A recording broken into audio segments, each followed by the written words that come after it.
Namaste, dear readers. Today we will be chanting Shivastuti, which starts with the verse Vande Shambhum Umapatim.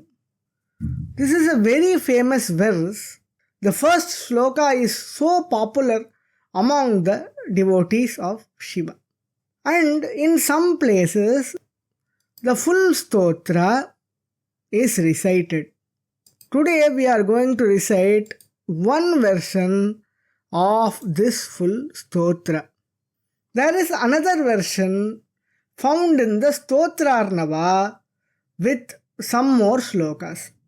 Let me recite this version today. Vande Shambhumumapatim Suragurum Vande Jagatkaranam Vande Pannagabhushanam Mrigadharam Vande Pashunam Patim Vande Surya Sashanka Vanhinayanam Vande Mukunda Priyam Vande Bhakta Janashrayancha Varadam Vande Shivam Shankaram Vande Sarva Jagadviharamatulam Vandendhakadvamsinam Vande Deva Shikhamanim Shashinibham Vande Harervallabham Vande Nagabhujanga Bhushanadharam Vande Shivam Chinmayam Vande Bhakta Janashrayancha Varadam Vande Shivam Shankaram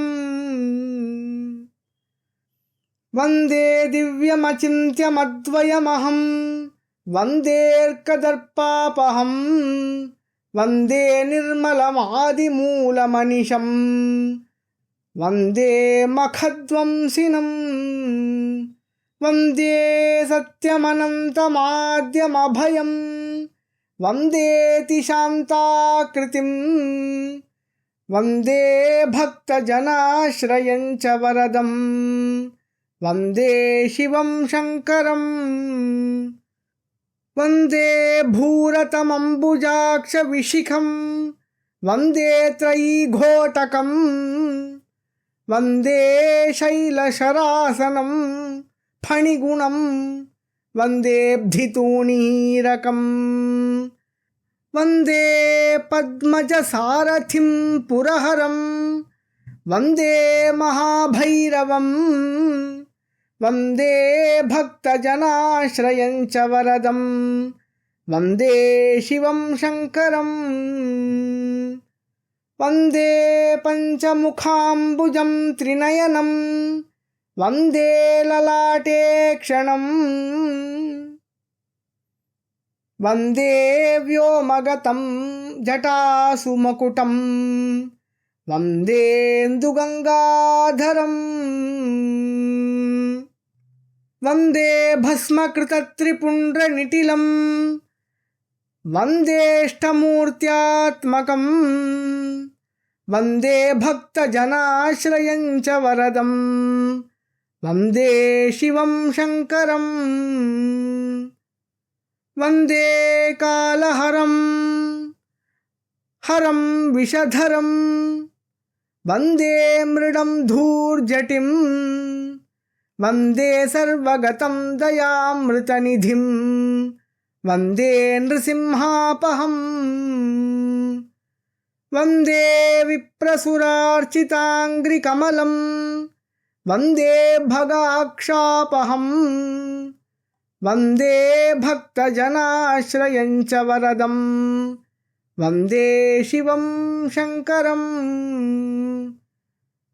Vande Mangalarajatadri Nilayam Vande Suradhishwaram Vande Shankaramaprameyamatulam Vande Yamadveshinam Vande Kundaliraja Kundaladharam वन्दे सहस्राननं वन्दे भक्तजनाश्रयं च वरदं वन्दे शिवं शङ्करम् वन्देऽहं समतीन्द्रियं स्मरहरं वन्दे विरूपेक्षणं वन्दे भूतगणेशमव्ययमहं वन्देऽर्थराज्यप्रदं वन्दे सुन्दरसौरभेयगमनं वन्दे त्रिशूलायुधं वन्दे भक्तजनाश्रयं च वरदं वन्दे शिवं शङ्करम् वन्दे सूक्ष्ममनन्तमाद्यमभयं वन्देऽन्धकारापहं वन्दे रावणनन्दिभृङ्गिविनतं वन्दे सुपर्णावृतं वन्दे शैलसुतार्धभागवपुषं वन्दे भयं त्र्यम्बकं वन्दे भक्तजनाश्रयं च वरदं वन्दे शिवं शङ्करम् वन्दे पावनमम्बरात्मविभवं वन्दे महेन्द्रेश्वरं वन्दे भक्तजनाश्रयामरतरुं वन्दे नताभीष्टदं वन्दे जह्नुसुताम्बिकेशमनिशं वन्दे गणाधीश्वरं वन्दे भक्तजनाश्रयं च वरदं वन्दे शिवं शङ्करम्।